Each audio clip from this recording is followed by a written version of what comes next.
Bismillah, alhamdulillah, Allahumma salli ala Muhammad wa ala ali Muhammad, alhamdulillahi hamdan katsiran tayyiban mubarakan fih.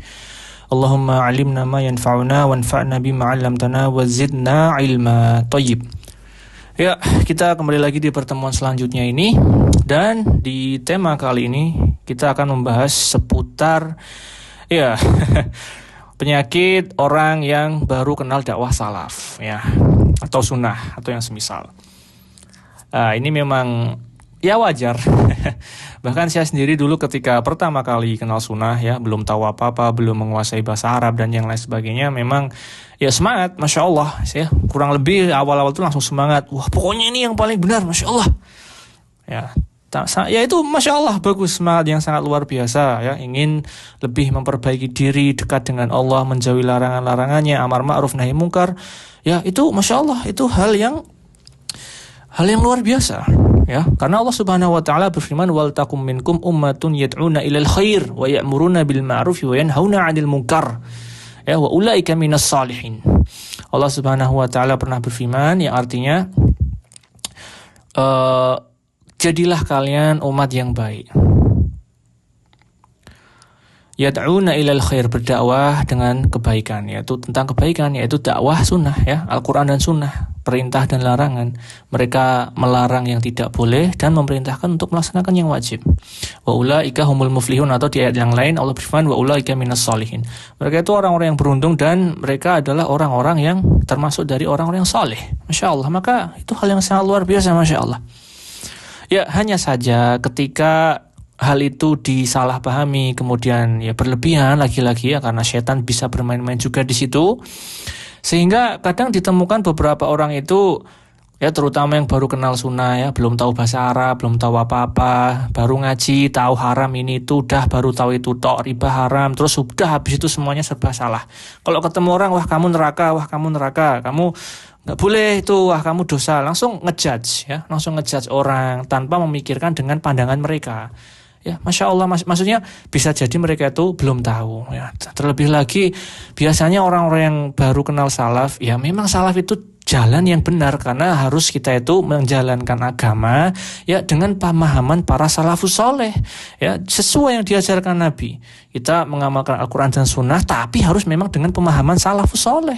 Memang itu satu-satunya jalan. Hanya saja kadang orang itu suka mengeksklusifkan diri dengan nama salaf, sehingga itu ketika bergaul dengan masyarakat umum agak sungkan, merasa kayak ini orang nggak tahu salaf nih. Padahal bukan begitu cara berdakwah itu, Masya Allah, antum salaf nggih. Tapi ketika bertemu orang lain yang belum tahu, masih awam, nggak usah singgung-singgung nama salaf. Karena memang di Indonesia ini orang kalau cenderung dengar salaf tuh malah mereka ke-trigger. Nanti taunya kata mereka Wahabi. Memang kita mengikuti Imam Wahabi, tapi maksudnya Imam Wahabi itu, Abdul Wahab itu, mereka dia mengikuti Nabi sallallahu alaihi wasallam benar. Tapi mereka belum tahu gitu loh. Jadi kita jangan memancing emosi orang, dakwahkan saja dengan dalil Quran dan Sunnah dengan pemahaman salaf, tapi nggak usah sok bawa-bawa nama salaf, untuk menghindari fitnah, sudah gitu aja. Nah, kemudian melanjutkan tadi, biasanya muncul rasa ujub, karena orang kalau baru kenal agama itu dia merasa tahu. Kalau bahasa kerennya ada perkataan seperti ini. Semakin antum tahu, semakin antum diam. Kalau semakin antum nggak tahu, semakin antum akan merasa tahu dan malah banyak ngomong. Nah, kayak gitu loh. Karena dia merasa keren mungkin, karena dari kecil nggak dapat perhatian, merasa di mana-mana nggak diterima, terus tiba-tiba dia dapat hidayah ilahi, kenal sunnah, terus merasa diterima, akhirnya saya punya komunitas, terus membesar-besarkan itu sehingga begitulah. Apa saja serba salah, nanti orang-orang disalahin semua, udah antum nggak dapat teman nanti. Itu baik, Masya Allah, tapi bukan seperti itu. Berdakwah itu dengan sangat lembut, halus, seperti yang dicontohkan Nabi Shallallahu Alaihi Wasallam, dan tengah-tengah, pertengahan. Karena fa'innal khaira umuri awsatuha. Karena sebaik-baiknya perkara itu yang pertengahan, sebagaimana yang dikatakan para ulama, Nah, jadi kita akan bahas di sini.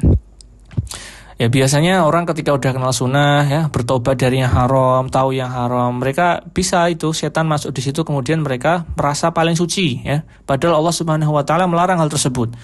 Allah Subhanahu wa taala berfirman, "Qul a antum a'lamu amillah fala tuzakku anfusakum huwa a'lamu biman ittaqa." Jadi Allah Subhanahu wa taala pernah ya mengabarkan, Allah itu yang paling tahu siapa di antara kalian yang bertakwa. Maka ya kalian tuh jangan sok merasa suci, jangan merasa diri kalian sudah lebih baik dari yang lain, karena Allah yang lebih tahu. Dan itu memang benar. Maksudnya ya kita melihat juga banyak ustadz terlihat wah ya, tapi di belakang itu wallahu alam, Allah yang lebih tahu. Barangkali beliau begini begitu kita nggak tahu. Ya kita diperintahkan husnudzon ya.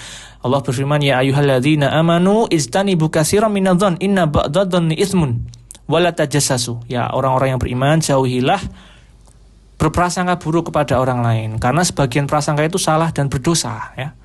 Ya antum menduga-duga bisa jadi benar bisa jadi salah. Tapi Allah berfirman tadi, ya ayyuhalladzina istanibu katsiran minadh inna ba'dadh-dhonni ismun. Sebagian dari dzon-dzon kalian, dari dugaan-dugaan kalian itu dosa. Kenapa? Bisa salah soalnya. Terus parahnya lagi antum sudah menduga yang tidak-tidak dan antum anggap dugaan antum itu benar padahal antum belum tabayun. Loh, makanya bisa berdosa.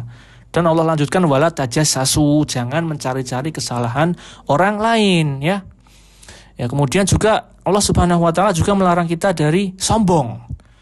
Allah Subhanahu wa taala berfirman, "Wala tusa'ir haddaka linnas wala tamshi fil ardi marahan innallaha la yuhibbu kulla mukhtalin fakhur."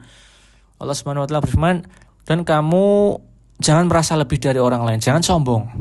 Dan janganlah kamu berjalan di muka bumi ini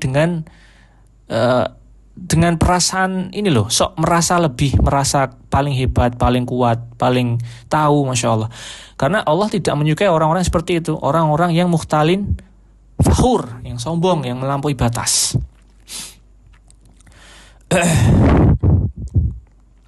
Karena juga memang kiber itu penyakit ya, sombong itu asal muasal dari semua keburukan. Ingat gak kenapa Allah ini melaknat syaitan? Karena mereka gak mau diperintahkan Allah sujud kepada Nabi Adam. Yang merintahkan Allah loh, gak mau.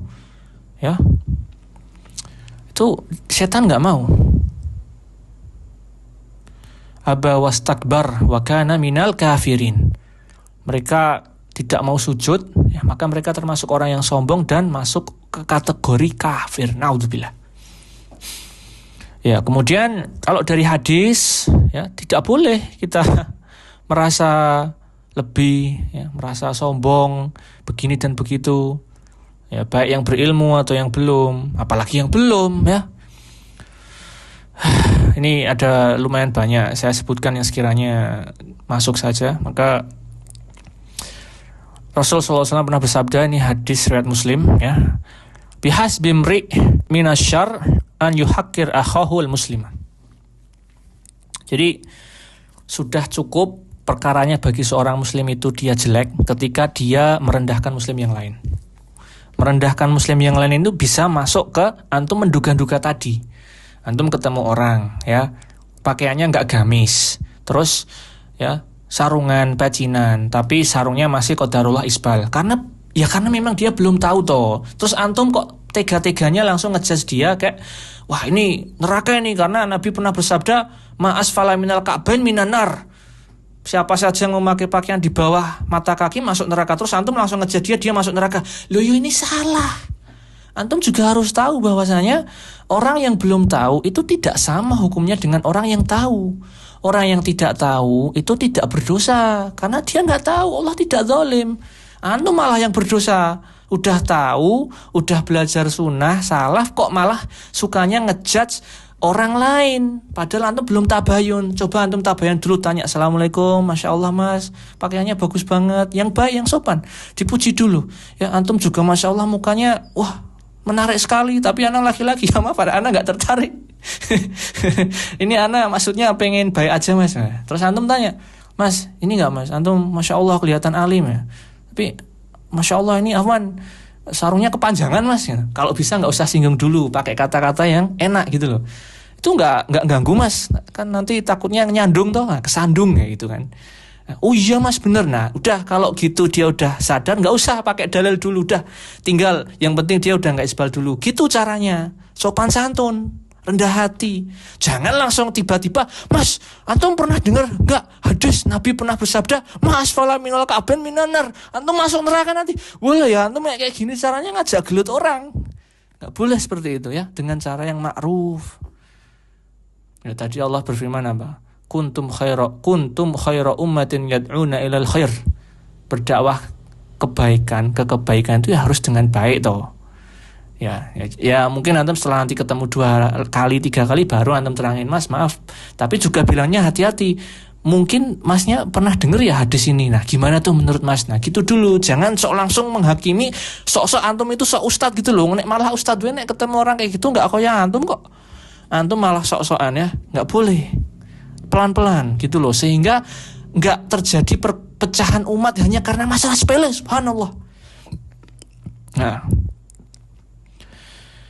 kemudian Nabi SAW juga pernah bersabda, halaka al mutanti'un. Jadi mutasaddidin fiddin. Jadi ini Nabi mutanti'un itu orang yang berlebih-lebihan dalam agama ya. Maka celaka bagi orang yang suka berlebihan kayak gini gitu loh. Maksudnya gini, antum kalau mau keras, mau benar-benar mengamalkan sunnah, menjauhi yang haram, ya itu bagus, antum keras sama diri antum sendiri. Tapi kalau antum kerasnya sama orang lain, ya salah. Nggak kayak gitu. Jangan ukur kadar orang lain itu sama dengan kadar antum. Antum mungkin memang Masya Allah sudah diberikan Allah kesemangatan yang keras, yang kemauannya tinggi mengamalkan sunnah. Padahal ya orang mesti gue iki. Maksudnya jangan sombong gitu loh. Belum tentu antum tahun depan bisa sesemangat ini gitu loh. Makanya rendah hati toh. Rendah hati. Ya, jangan kemakan nafsu. Bisa jadi itu tipis dengan nafsu setan. Karena ego antum itu.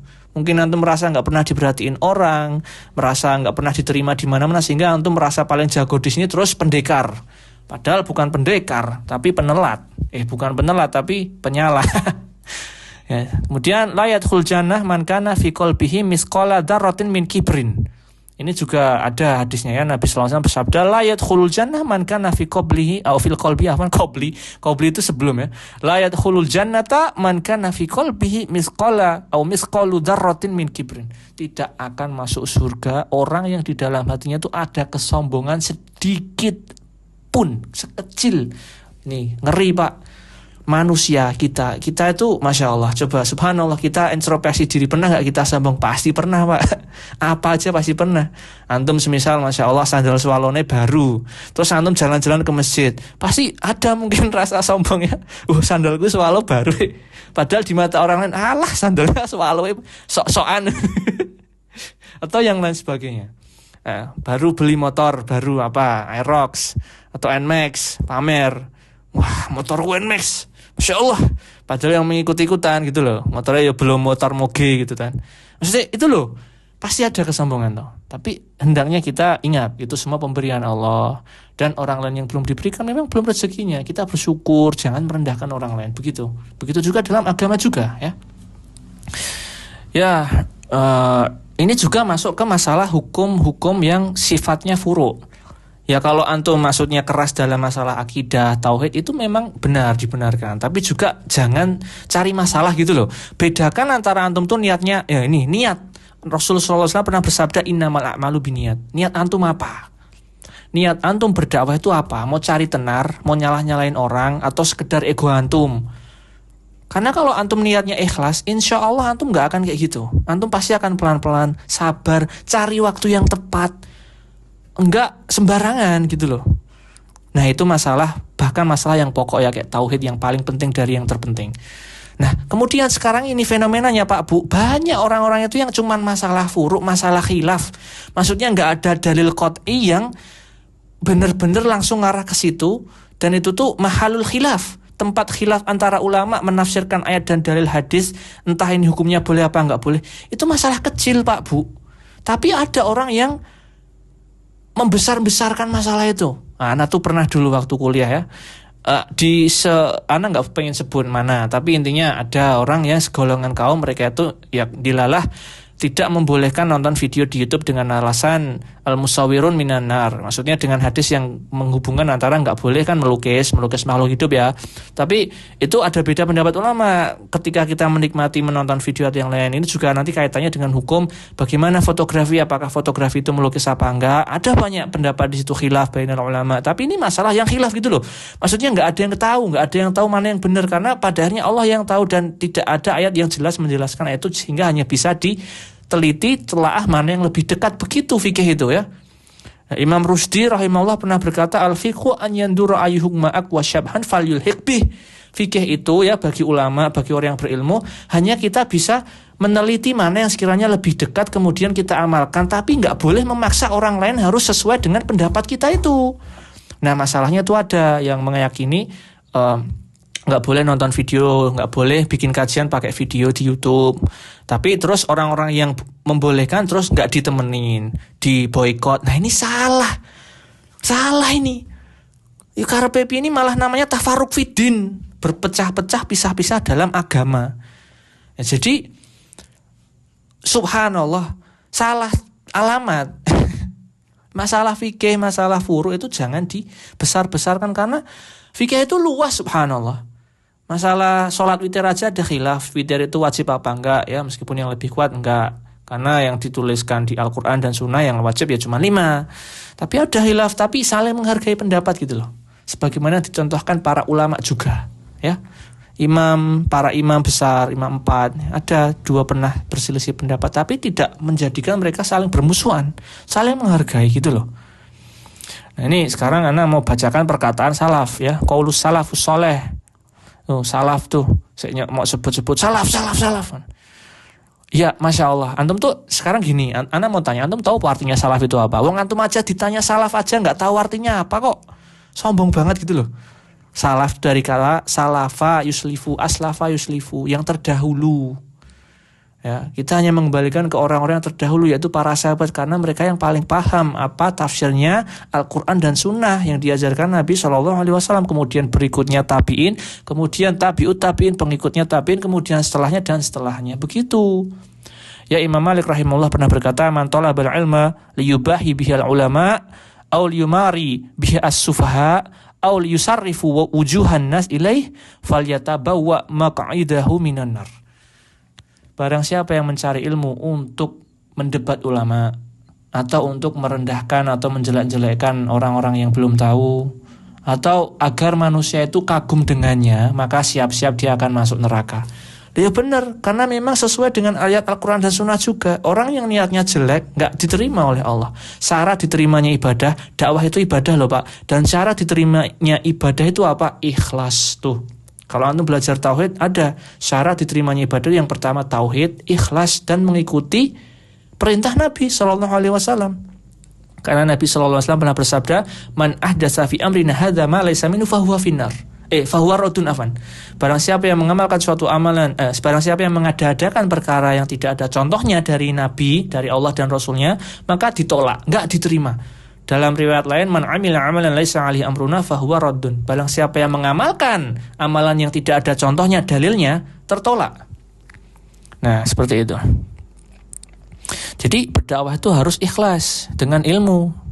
Ya, harus ikhlas. Kalau enggak ikhlas enggak diterima. Ahlus sunnah la yuwaluna ala majarrat al-ism wa la yu'aduna ala mujarrad al-ism walakin al-ibrah bil haqa'iq wal ma'ani la bil alfat wal mabani. Nih, ini juga penting Pak Bu. Ahlus sunnah wal jamaah yang sejati itu mereka itu enggak cuman koar-koar nama doang, dan enggak juga cuman membesar-besarkan namanya sunnah salaf itu, tapi ibrah pelajaran yang mereka kuatkan dan amalkan itu dengan hakikat mengamalkan dengan baik serta makna yang benar. Enggak cuman koar-koar doang gitu loh.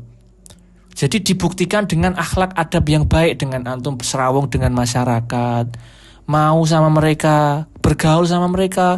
Bukan mentang-mentang antum sudah kenal salaf terus sama warga kanan kiri enggak mau bergaul. Lah ya antum salah. Siapa antum, subhanallah. Orang Nabi aja tetap bergaul sama orang-orang sekitarnya, malah justru dengan itu berdakwah, kemudian orang-orang sekitarnya mau masuk Islam. Nah, gimana katanya antum ikut Nabi, sunnah, tapi kok ini aja salah, gimana? Ayo, nek disalahkan nesu, no. Subhanallah, gitu kan. Juga al-ilmu bila khuluqin atau bila khulqin kasyajaratin bila samrah. Wa man fasada khulqahu da'a ilmahu wa lam yantafi bi ahadun. Ilmu tanpa akhlak yang baik itu seperti pohon tanpa buah. Cuman ada tok tapi nggak ada buahnya. Ya, maka barang siapa yang akhlaknya jelek, ya ilmunya pasti jelek. Dan tidak ada orang yang akan mengambil manfaat dari pribadi yang seperti itu. Jelas itu terbukti benar sekali. Coba Pak Bu, antum kalau ada 2 orang berdakwah sama 1 orang nih. Yang satu keras, kuar-kuar, Pak, wih salah, mlebu neraka lho. Terus yang satu pelan-pelan, Pak Bu, Masya Allah, antum sudah semangat sekali ke masjid Pak, hebat antum, mana juga pengen kayak antum Masya Allah Pak, semoga Allah mudahkan, semoga Allah istiqomahkan. Tapi ini Pak, mohon maaf, Bapak kan sering wajib ke masjid nih. Nah, barangkali lebih tahu daripada Ana. Nah, Bapak pernah dengar nggak hadis ini? Bahwasanya Nabi SAW pernah bersabda, ma'asfala minal ka'bain fafinar, barang siapa yang pakaiannya di bawah mata kaki maka bisa masuk neraka. Gimana tuh menurut Pak? Nah, coba kira-kira dari 2 ini, orang Bapak tadi lebih memilih yang mana? Ya pasti memilih yang kedua Pak Bu, pasti milih yang kedua karena halus. Ya subhanallah Pak Bu, Ana juga pernah soalnya kayak gitu. Ana di masjid habis ngimami, terus ya qadarullah celana Ana lipet karena memang kalau Ana panjangin itu isbal, dan kalau Ana tali itu nggak cukup waktunya karena memang Ana waktu itu imam. Ada tiba-tiba orang di luar nyalahin Ana, Mas hadisnya hadisnya sahih, nggak boleh dilinting celana. Padahal masalah itu tuh ada pembahasannya Pak Bu. Yang dimaksud Nabi SAW bersabda ini kan hadisnya merujuk ke situ ya pembahasannya. Nabi SAW pernah bersabda, wala nafkaftu thiyab wala syi'r, dan aku jika sholat tidak melipat pakaianku dan juga tidak mengikat rambutku. Ya memang sunnahnya seperti itu Bapak Ibu ya. Nah hanya saja ulama membahas ini yang dimaksud di pakaian tuh baju Pak. Jadi kalau pakai baju gamis atau apa yang panjang jangan dilipat.